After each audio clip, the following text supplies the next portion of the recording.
I'm your host, Dahlia Donald, and today I'm honored to welcome a provocative author and truth speaker who has spent years bringing awareness to paranormal encounters with a subset of demonic entities called shadow people, including the infamous Hat Man entity. She's written the books The Secret War, Jesus is No Joke, and her groundbreaking publication, The Hat Man, The True Story of Evil Encounters, where she was the first to publicly name and describe this being. Heidi is also the host of Dark Becomes Light on Coast to Coast AM's Paranormal Podcast Network, where she explores supernatural encounters, spiritual warfare, and the redemptive power of Jesus Christ. Beyond her spiritual and investigative work, she's also a practicing occupational therapist in California. And we welcome Heidi Hollis. Thank you. I'm doing great. Thanks for a wonderful introduction.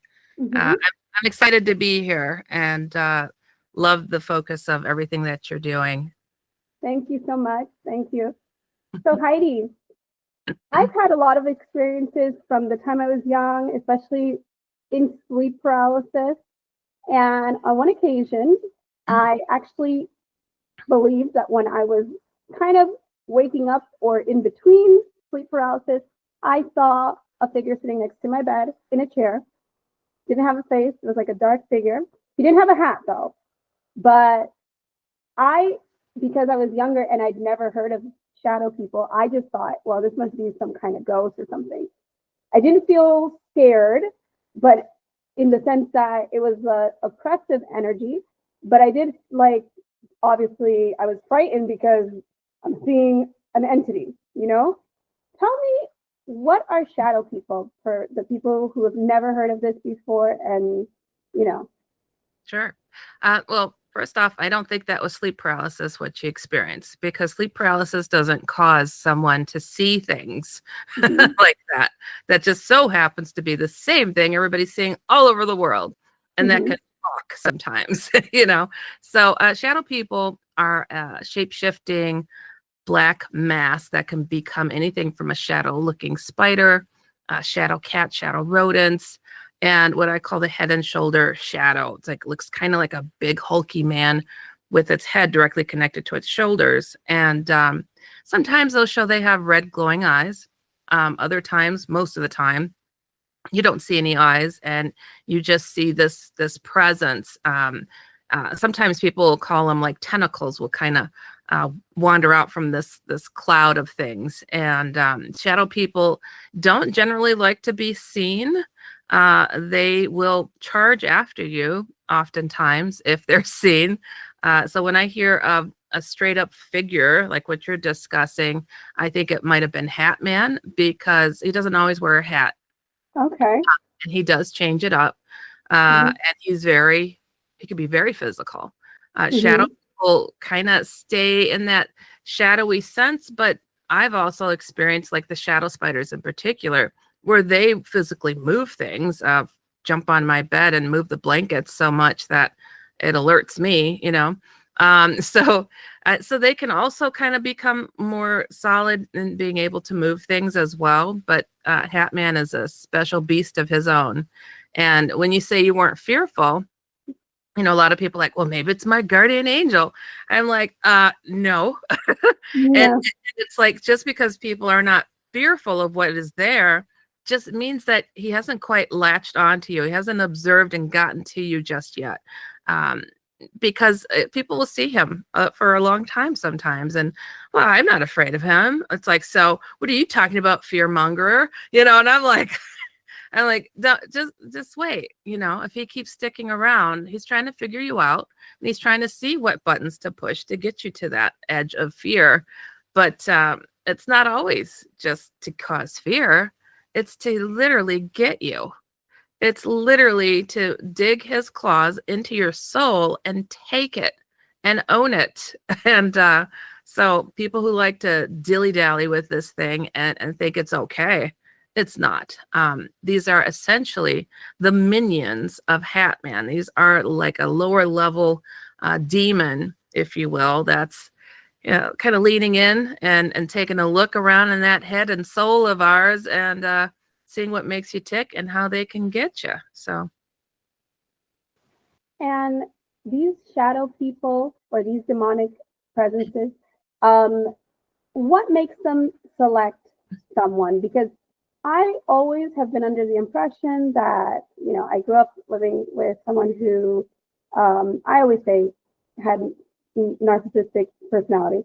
And I do believe that in itself can attract attachment from like entities that are on that same vibration, because it happened to me a lot, like when I was younger.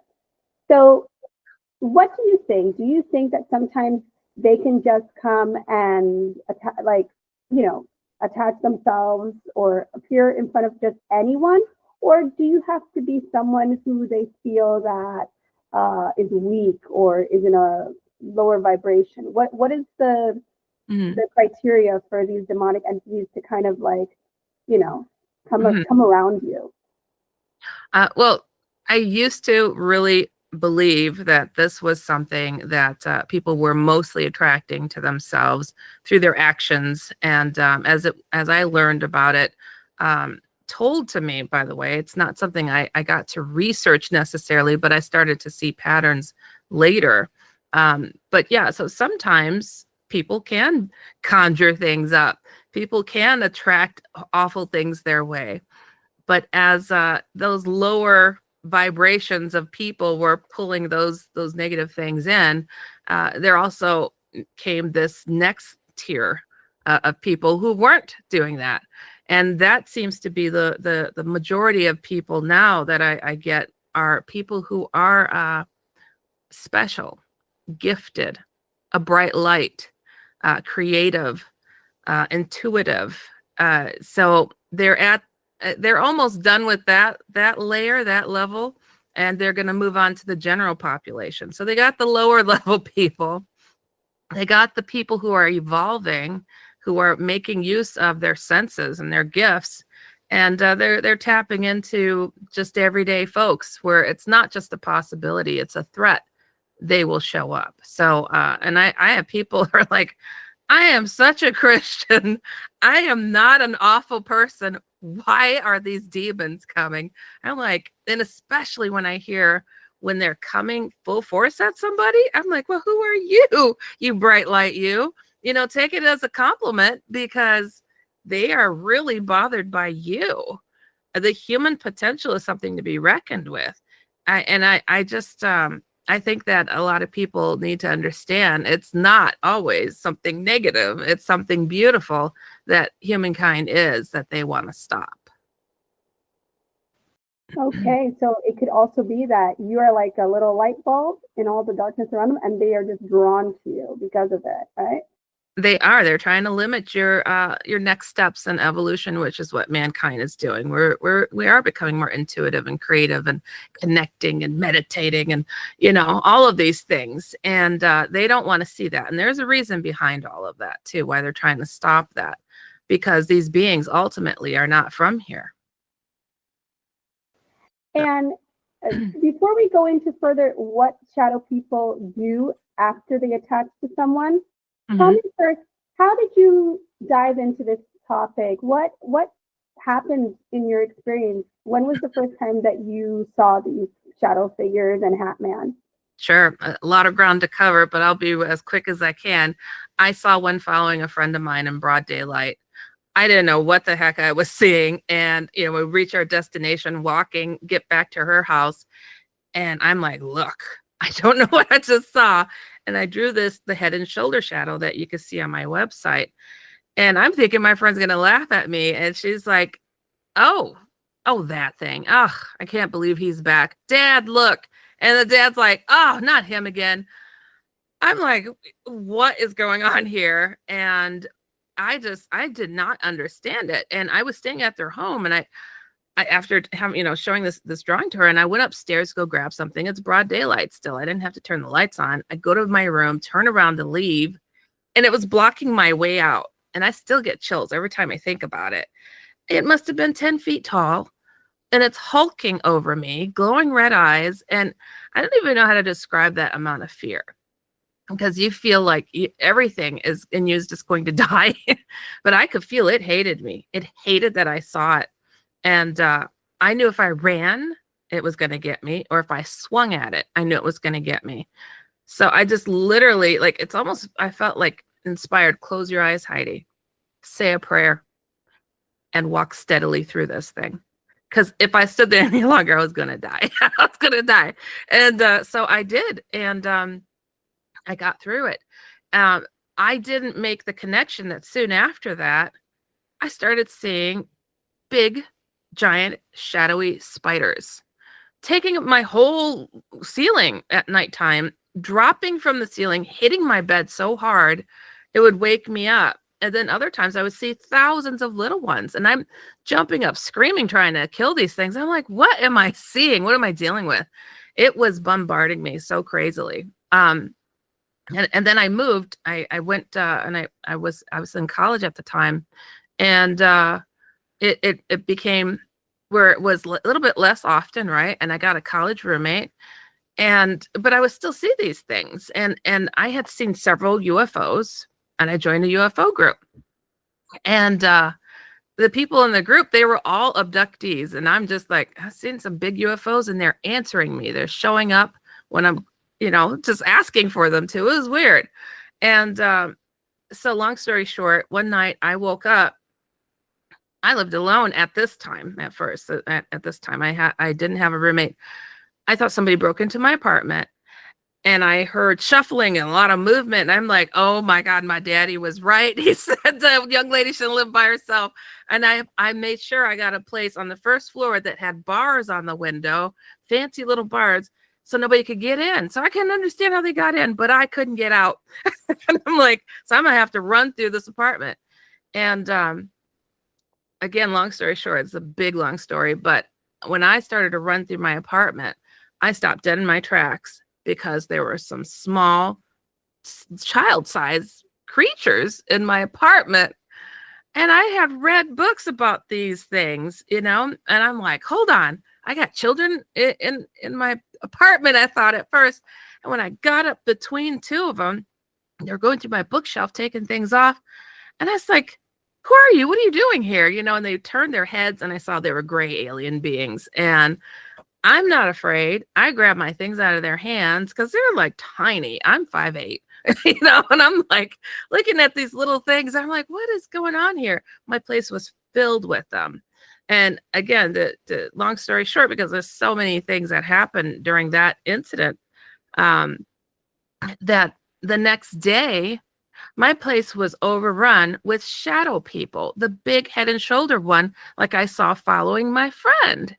And I was like, oh my gosh, what on earth? How could this be? I got rid of these little things that I thought followed me because I went to this UFO group meeting. And now I'm hit with giant shadow people, like the things following my friend. I had no idea what I was dealing with. So then I moved across the hall to a bigger apartment. That's when I got a college roommate. And she was Pentecostal, super religious. I don't care about your demons. Don't let them come in my room, type of thing.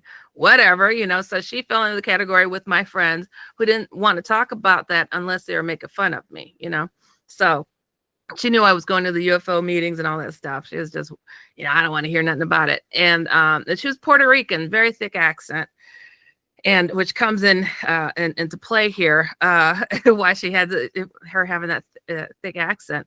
So one day she was driving to her college, went to a different school than me, and she's driving through downtown, and she's like, calls me when she gets to her school, and she calls me in a panic, and she's like, Heidi, something jumped on my car, and now it's in my classroom. She's talking really fast, and I can't catch what she's saying. I don't speak Spanish. I'm like, what?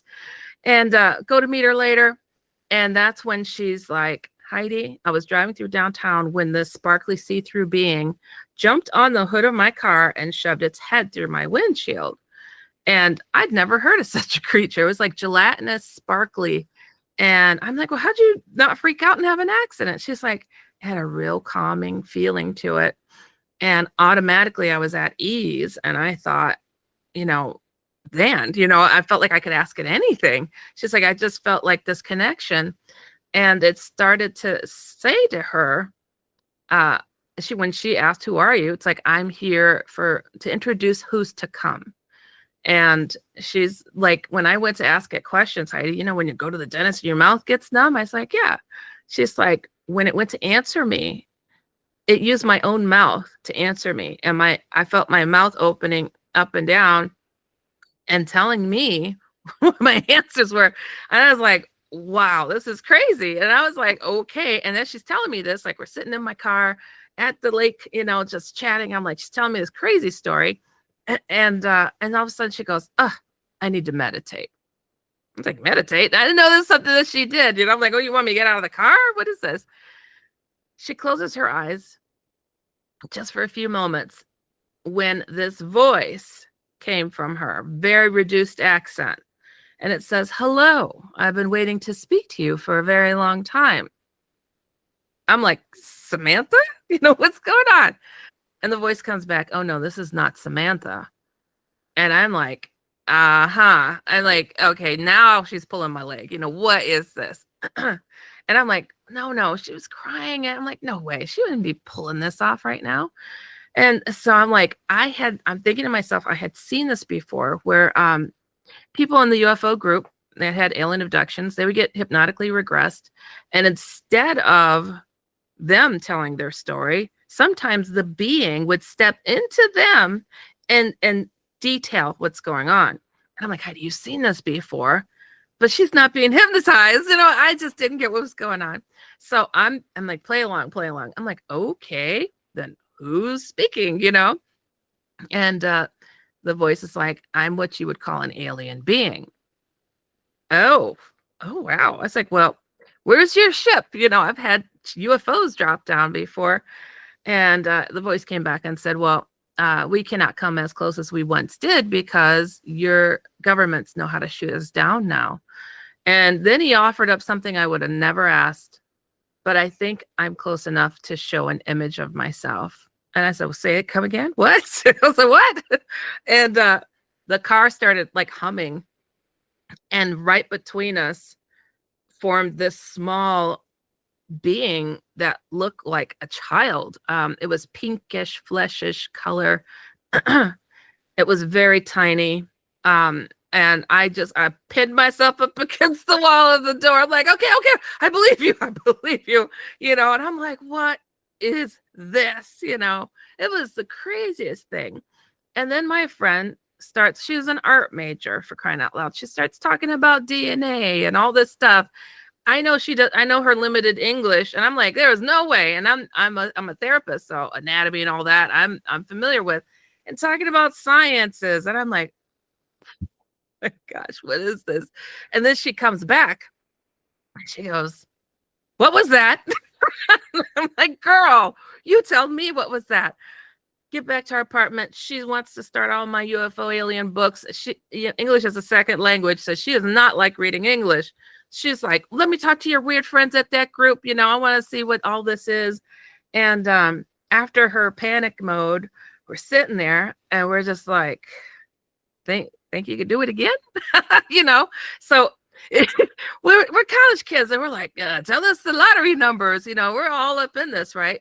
So several days of doing this type of thing, I'm like, this being, all he's saying is, it would not benefit you to know that. If I told you what planet I came from, you would not know where it is.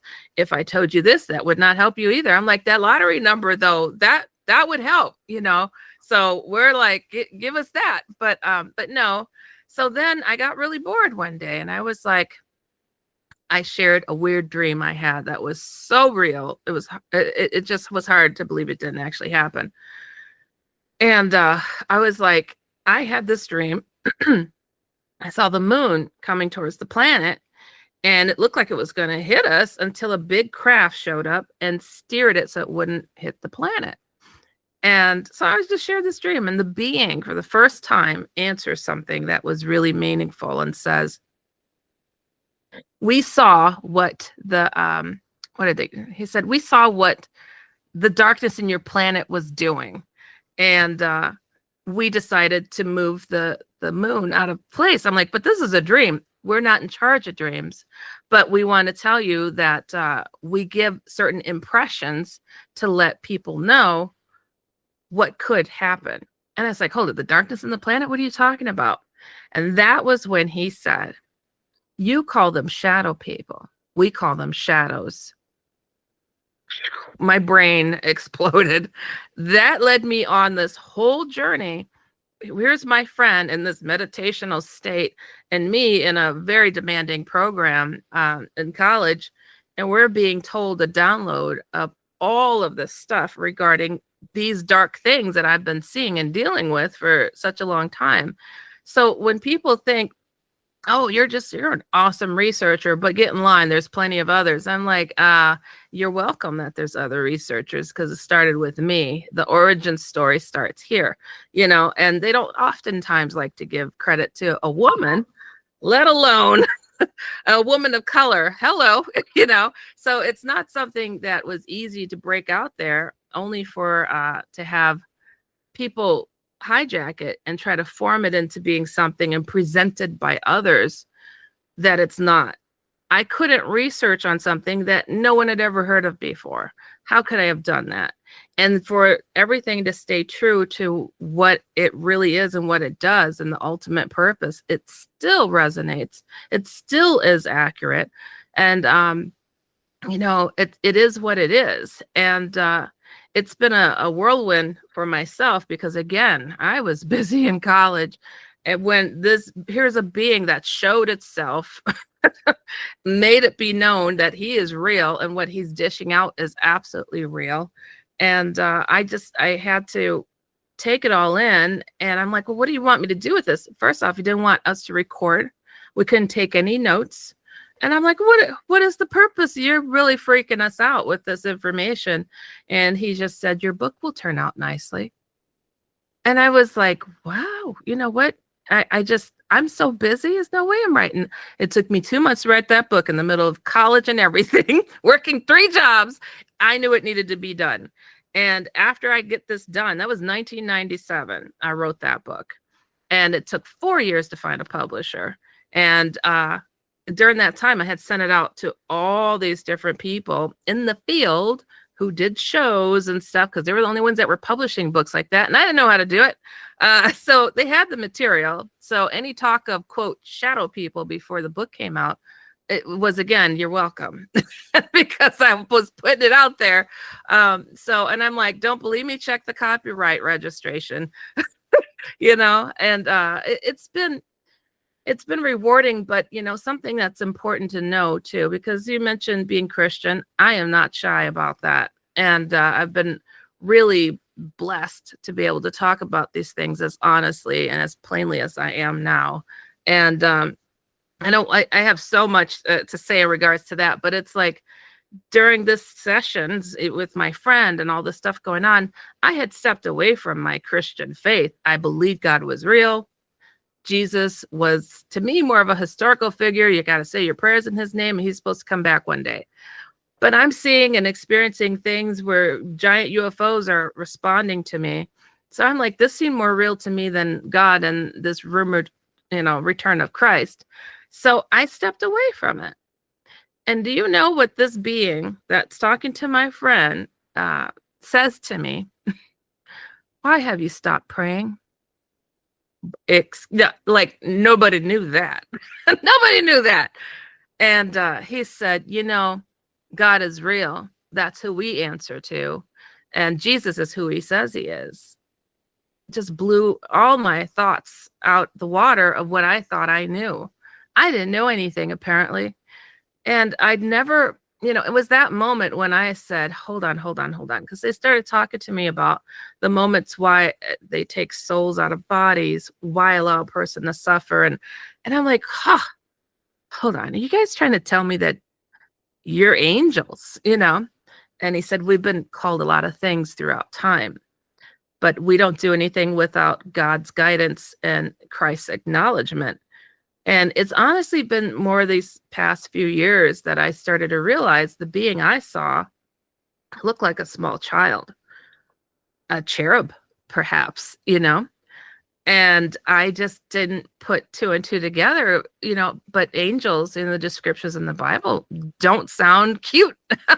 They don't always sound perfect. And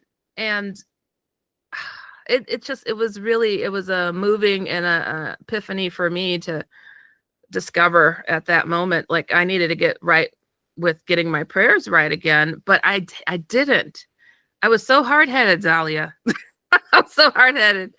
It literally took some other experiences that I know we're going to get into, where I had Jesus encounters that set me straight. So. Wow, that's very interesting. Like, I mean, first of all, there's so much to unpack in that. So I was still thinking about one from the beginning when you were with your friends. They just took it as if it was like completely natural that shadow being was walking behind them. They'd seen him. He was Yes. there in the house with them. And that was like nothing to them. That was nothing. Yeah. And then your friend, the one that you said that would you call it then? Because obviously we have benevolent beings and we have the demonic entities that are also, there's a battle between good and evil right now. So in this case, I don't know, would you still call it a possession that your friend had, even though it was like an alien figure, but it was like benevolent? What would you call that? The way that she responded, because she wasn't aware really of what was going on when this being was speaking through her, right? My friend, no, I didn't realize when she prayed, she generally went into a meditational state. She said, I just so happen to meditate and there just so happens to be somebody there. She sees the being, like she imagines herself on a beach and she sees the being there and they swap places. And she's like, I'm on his ship and I get to see where he sits at while I'm talking to him. And she never felt threatened. She never felt like at any point she wanted to quit, she could. So yeah, but you'll never see her come and speak about this because she was, how can you say, she was one of those presidential winning artists. She won full scholarships from places like Disney and all that. She wanted to be known for her artwork. And she walked away from it as soon as the book was out. You'll never see her out there talking about it. She said, I've done my part. I made the connection that you needed and do what you want with it. And I couldn't believe somebody could walk away from what she did, though. That's another long story, but yeah. It's a lot of, societal pressure, especially if she's aiming to do like a very professional career, and like people sometimes are really worried about what other people are going to think. I think like at this point, as far as I'm concerned, at my age, I have said many times, like I'm past caring what other people think. And I imagine that you are too, because I imagine when you tell this story, people are going to be like, what? But do you think also that because you went to the movies, because in my opinion, when people talk about aliens, I think they're demons. I don't look at them as, I think that they're demons, like most of the time. In your case, that you were talking to one that was benevolent, but when you talk about the little gray ones, because what people say is that they're different types, and you have like reptilians, you have little grays, but what do you think? Because some of these creatures, they say that they live underground. I don't know. What do you think about the experience that you had, that it was after you started going to the meetings, you were putting your focus and your energy into the meetings, and then all of a sudden you had those encounters, like you tapped into like some kind of frequency or something related to them, right? Well, when it came to like the gray alien beings that came into my apartment, I'm sitting amongst a group of like 30 people who have all been abducted, who were sleeping with guns and knives under their beds and pillows. They were not happy about what was going on. And I bounce in there and I'm like, I've got these big craft answering me. I don't know what's going on, but I felt a connection to these craft, that they would respond. Why would they respond to me? That I'd never felt that I was being abducted. I don't think I've ever been abducted. I think that those negative beings that were infiltrating those people's lives came to see, who the heck is this, and they were going through my stuff, trying to gather material, because a part of the story was I went into the bathroom. The light was on there, and I just seen like 7 alien beings in my apartment. And then my bathroom door is closed and the light's on. I was like, oh heck no. And so I swung the bathroom door open. And when I did that, one got knocked to the floor. And there was a second one that was grabbing something from the back of my toilet. And none of them had clothes on except for that one that was grabbing something. And I picked it up by its little suspender like outfit. And because I'm asking all of them, who are you? What are you doing here? You know, and none of them are answering me. They all just froze and opened their mouths like into an O.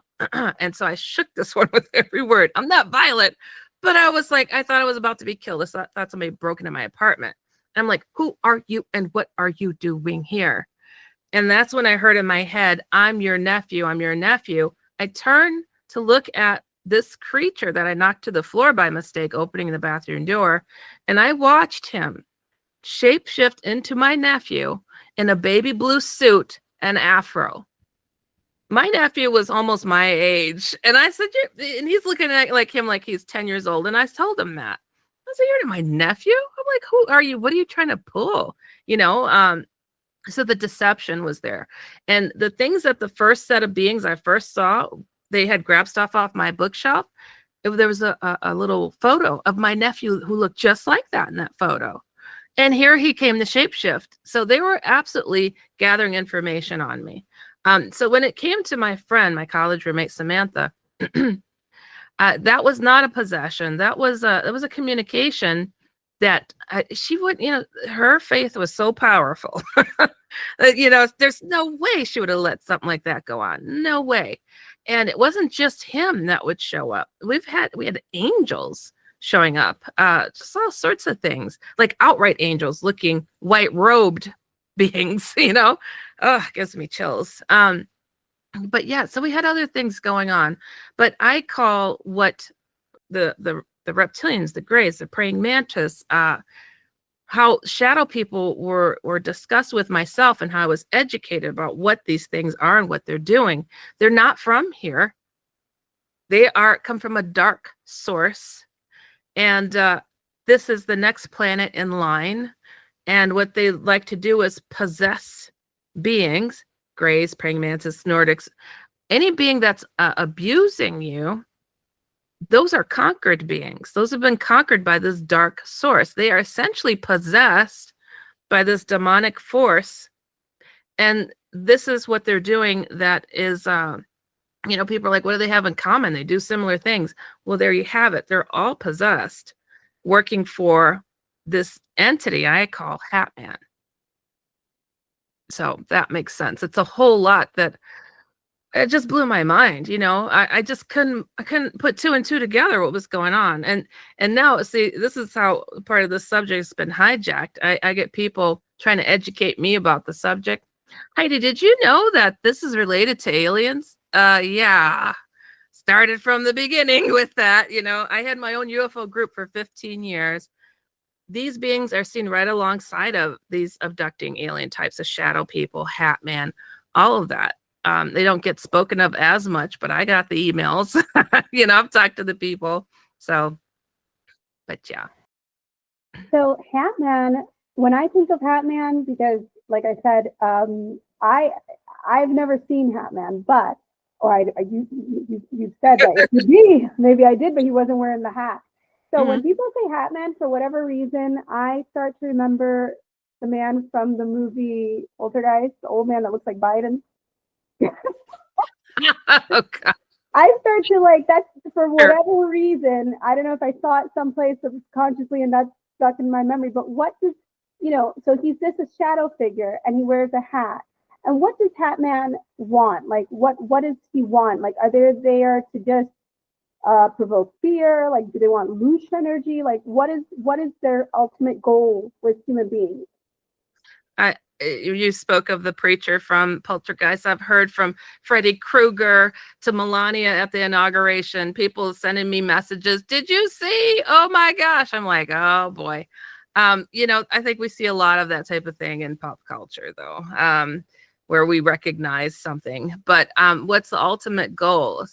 It sounds so silly. that these beings are essentially wanting the land.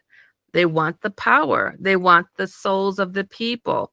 And it's like, well, that's so basic. Well, that's been written of for eons in ancient texts called the Bible, and other ancient texts, that there's a spiritual battle going on.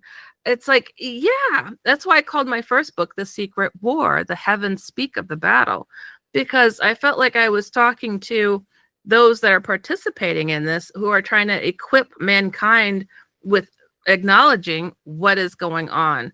It might look like a UFO and having these certain kinds of conflicting context stories, like this alien over here, caused me harm. Well, this other one taught me something.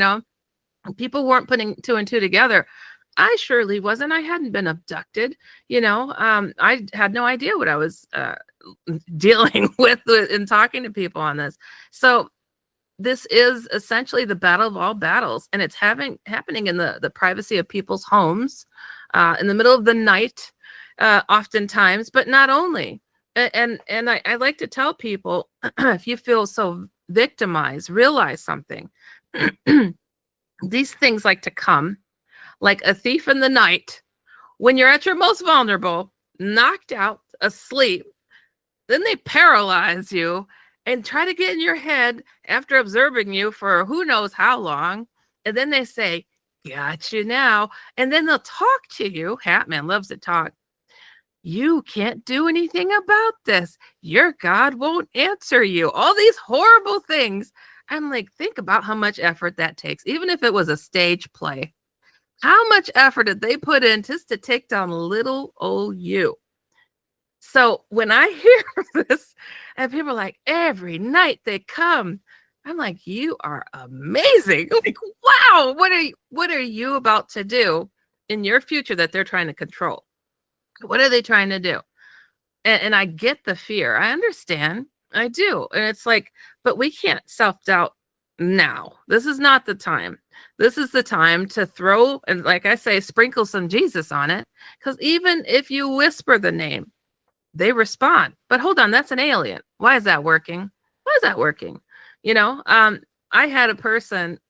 This was such a beautiful story. They wrote me and they're just like, I don't know what to do. I'm so terrified, and they paralyzed me and they're all around me, and I'm pretty sure they're going to kill me. And I said to, say Jesus' name. I can't speak. Next time they wrote me, they said, guess what, Heidi? I was fully paralyzed. I was sure they're about to kill me. With my tongue, I made the sign of the cross on the roof of my mouth, and they left. I said, what? I said, that's how powerful the intention is, even, and it's time and time again. This name, they recognize, they know it, just as the beings I was working with that are positive, talking about God and Jesus, they answer to him too. These negative ones, they all know. How do they know? How do they know? If we're just dealing with this metallic thing in the sky. So I think people need to realize that it's not going to play out as we imagine in our heads or our artists have depicted on canvas about this war that's here. It's happening, and we need to support people when they finally get the courage to share. I just fought for my soul last night, instead of them having to write somebody like me on the other side of the planet spilling their guts saying, I don't know what to do. Nobody believes me. I'm like, they don't have to believe you. I got you. But there are millions of others now, and I'll tell you, I don't stand alone, because the things that I experienced, as I hinted to, I remembered. I should go back a little bit more. Since I was a kid, I had really bad seizures as a kid. I don't any longer. And I would go to this place I called the Crystal City. People in white robes, look like ancient Greek buildings, but they're all crystal. And I'd go there and I'd learn things, and I'd come back. And then, the seizures had stopped, and I was still going to this place, and I still do every so often. And I was surprised to learn that people have different names for this place and what it's all about. And all I know is I go there to learn, and it's someplace I'm very familiar with. Um, and then, and I'd seen angelic beings, I'd seen odd things too, and I had soon after the beginning of this whole thing with this alien being, maybe a year into it, I can't recall exactly, but I had my first encounter with Jesus, and talk about shaking up everything. And the first thing that he asked me to do is I needed to finish writing my book, The Secret War. Now it was written already, and but I was editing it here and there, trying to find a publisher, sending it all around and everything. And but it shocked me that he referenced that in particular and said, "Do not worry what other people say. Know that I'll be there to give you the words."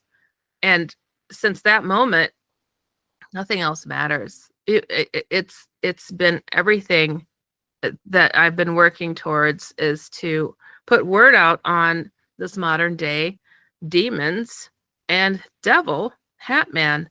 But there was also a moment that I had that was soon after with the alien being presenting himself, when I got all my memories back in an instance. I wasn't trying to get hypnotized or anything. I was just walking and talking to my friend. And I remembered agreeing to be born, coming from the spinning sun that I knew was a part of God, and taking on this to help expose this evil thing. So it's like, it wasn't just one thing. It's been a lifetime of strange things that have come full circle. When I got my memories back, I knew I didn't come here to settle down, get married, have kids, do these simple, easy things, easy things. So when Jesus showed up, it just came full circle, and I've been working ever since on this. Like 99% of my thoughts and energy is thinking, what more can I do today, Lord, on getting word out there. And I guess you could say, like, my new book that I'm about to put out, it's really come full circle. Like, I really thought I had a good grip on things. I didn't know nothing, Dahlia. So when you get found out by government people at a level that you didn't understand, because they have this knowledge beyond anything you could imagine, it really flips you on your side and gets you to relook at everything. So, just to put it simply.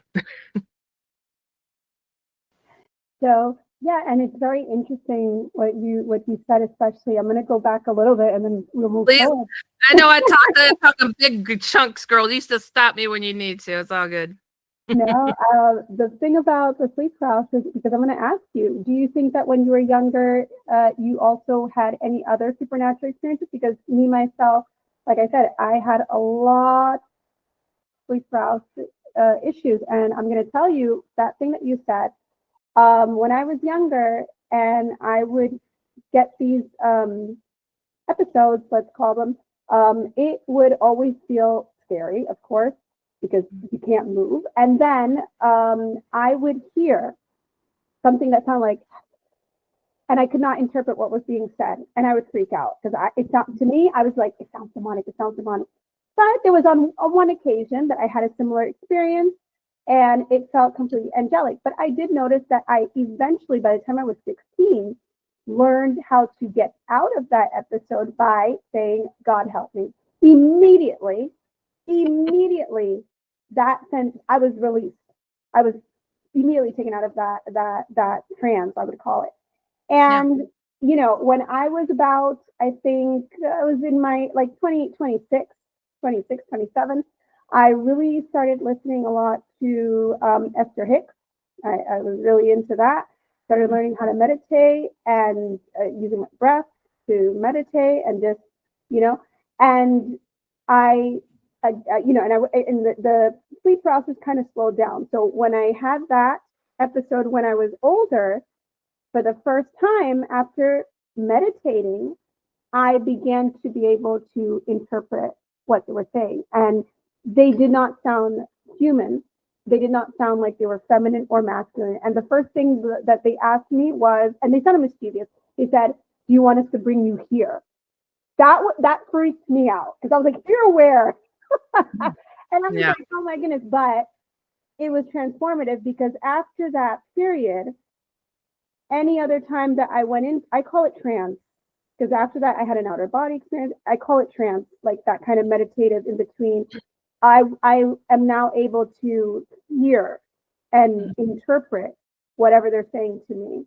And in my case, when I had the sleep paralysis, of course you can't talk, but you say in your head, "God help me," because it's a telepathic thing. It's not really, but Mm-hmm. yeah. So a lot of people sometimes they think, and it's the same thing what they say with the aliens, right? A lot of times people say, "Well, his mouth wasn't moving, but I could hear what he was saying."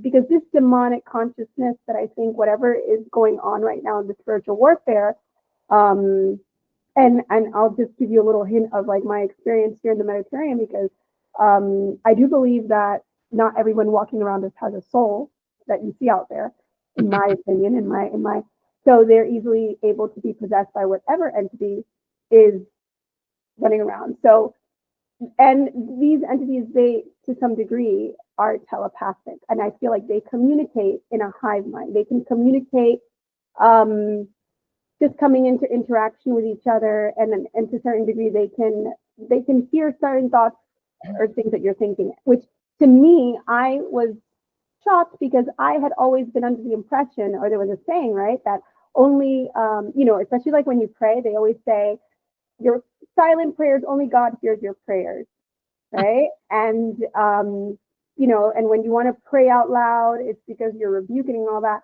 So I was really shocked when I realized that a lot of these demonic entities that sometimes they can hear or they know what, or depending maybe who you are and how bright your light is, or how how much they can receive from you. I don't know. It can depend, but yeah, in my experience, I just think that that's a bit fascinating. Tell me about you. From the time you were younger, did you also have any kind of like experiences that were supernatural before obviously seeing the shadow people? But was there any inkling that you were going to eventually develop this calling or anything else happen when you were younger? Yeah. I grew up in a haunted house. Wasn't pleasant. I did figure later it was shadow people because my mother died when I was 7. And everybody thought, "Oh, your mother's haunting the house." I'm like, "I'm 7. My sister's 5. She's got really young children. What kind of mother would do that to their young kids?" So it was impossible. Then we did get to see something that let us know it was very demonic. And then my dad, he built a brand new house, didn't want to live in a haunted house again, and everybody else's stuff stopped. While I had poltergeist stuff going on around me, I started having out of body experiences. I even had a levitation experience where I woke up on the ceiling. I was like, "Why is the pillow so cold?" I'm like, and I touch it, it's the ceiling. So I had a lot of strange things happening. And intuitive stuff. My sisters and we shared some experiences in a dream state where we were seeing each other being chased by something demonic. We thought they were similar dreams, but it turned out to be the exact ones. And we're like, "Hold it. Yeah, you went around the building and went to the right." It's like, "Oh, man, you were there. It was you." So there's been always something. And then when I moved to college, oh my gosh, there's a girl who jumped from lived on the 23rd floor of my dormitory, and a girl jumped from my window. And I'm like, "Who is this?" Like, "Oh my gosh, Heidi, there was a girl who jumped from you. Oh man, thanks a lot. So odd things, psychic phenomena, I guess you could say too. But I'm never one to say I have this ability. Only thing I'll say is I'm very empathetic, empathic in that way. I can feel other people's pain to a fault where I can't even walk past seeing a commercial and somebody gets water splashed on them. I feel it, and it could be overwhelming sometimes. But I guess you could say more more recently, that's come to really hit a height. But yeah, so there's always been something going on. So to culminate, how can we protect ourselves from these negative spiritual entities and these encounters? They're unwanted most of the time, like you said. All of the people that have been abducted, it causes a lot of stress. You know, it's spiritual warfare. What would you recommend to listeners, especially because that's the whole purpose of what I really want to do with my website, is bring awareness to experiences and give a lot of strategies of ways to basically uplift your emotional well-being, like uplift your vibration and rise high above wherever these demonic entities are so they can't reach you anymore. And I always recommend, of course, prayer, but tell me also what other, from experience, obviously, what else can you add to that? You know, when people ask me what kind of author I am, I say I'm a spiritual warfare author, you know, because that's the whole point. That's the whole reasoning for everything. And, you know, when I get asked, well, how do you sleep at night? I'm like, usually on my left side. You know, I sleep good. I cheated. I feel like I cheated in my faith in Christ because it only took for him to come and pop me upside my head and say, hey, Heidi, I'm real. Because I was a skeptic of him showing up. I put it in my first book, The Secret War. If Jesus were around, I think I would have seen him by now. I was that cocky because I was seeing so much stuff. And thank God he saw I was a halfway decent person that needed to get corrected. So before I put it out, I took the criticism out because I thought I'd seen angelic beings. I thought people were mistaken the angelic beings for him. And I was wrong, you know, because every cell in my body screamed his name. So I cheated in my faith in having no doubts that Christ is real. When it comes to protecting yourself, because again, I have so many people that write me who say, I don't get into that religious thing, but I just saw the devil. I'm like, well, throw a shoe at it. Because if you just used a religious term on something that's quite evil, you could feel it. Isn't that interesting? Your soul felt that evil. How could you say that? You know, you would think that would move a person towards having belief versus not, that you saw this evil thing, and you better hope there's something that could oppose that, because you're alone otherwise. You really are. I don't care what you do. You could sprinkle whatever on it and it isn't going to work. That name is recognized. Christ is recognized. God is recognized. So one thing that people need to do to protect themselves, because they do like to mainly come around when your defenses are down. I'm like myself, that come in broad daylight trying to smack me. I'm like, it doesn't happen anymore. But but I tell people, you have to bless your space. And people are like, oh yeah, I had it blessed. No, you have to do it. You have to do it. It's coming for you. It's not coming for your brother, your sister, or the pastor that came down the street to bless it. You have to do this. And there's a certain method. I put it on my website. If you go on the help tab, on how you go room to room and blessing your space. And I use a cross necklace. I keep this one on me. I use that in the blessing. So when I wear it, you know, wherever I go, because it'll also follow you to work. I went after some of my patients. It was horrific. You know, and it's like, you just have to put the word out, put the protection, the barrier. And yes, people could come into your home and track something on their shoe that's evil and it might start up again. Just bless it again. And oftentimes, if like this thing really wants to get you, you'll start having nightmares. And I'm like, that's okay. It's its last attempts to try to itch in at you. I'm like, let it do it. You know, so what? It'll wear itself down, you know. Just have no doubts in this. And again, people are like, they're so hard on themselves that they got to have perfect faith. You know, oh, if I can't get it right, I'm just quitting. I'm like, hold up. It's in the Bible. The size of a mustard seed is all you need of faith. That's so little. Just got to have that little piece that you can have no doubts in. Just get a little mustard seed, put it in your fingers and see if you could believe in that. You could believe in that growing if you plant it. So what on earth? What? God made us flawed. We are flawed in everything. But you mean to tell me we have to have perfect faith? It's like, so I was I got so many of those types of emails that I did do a couple of books. I'm a cartoonist as well. And on the other F word, faith. So the other F-word.com for kids and adults, I did 2 different types. I'm like, to try to get people to get comfortable with their faith level and where they're at, identify it, and get over it. Maybe you could go to the next step. So I think it's important that people just stop bashing themselves in the face of some ancient, very intelligent evil. Yeah, fear will hit you, but you've got it. You've got this. And if you have God on your side, you're going to be okay. Thousands have proven my point. So Thank you so much. Thank you so much, Heidi, for giving that insight. yeah, And thank you so much for coming on the show. And I hope the listeners really take it to heart and take your advice, because I always say the same thing, that you could do anything through prayer. And his name, as you said, is recognized in the spiritual kingdom. So yes. thank you. And don't forget to subscribe to sacredmindshift.com and be sure to check out Heidi's podcast. The link is going to be in the podcast and on YouTube and on Spotify. Dark Becomes Light is her podcast on Coast to Coast AM. And until next time, thank you and God bless. Thank you so much. God bless. And HeidiHollis.com if anybody wants to write me. Thank you.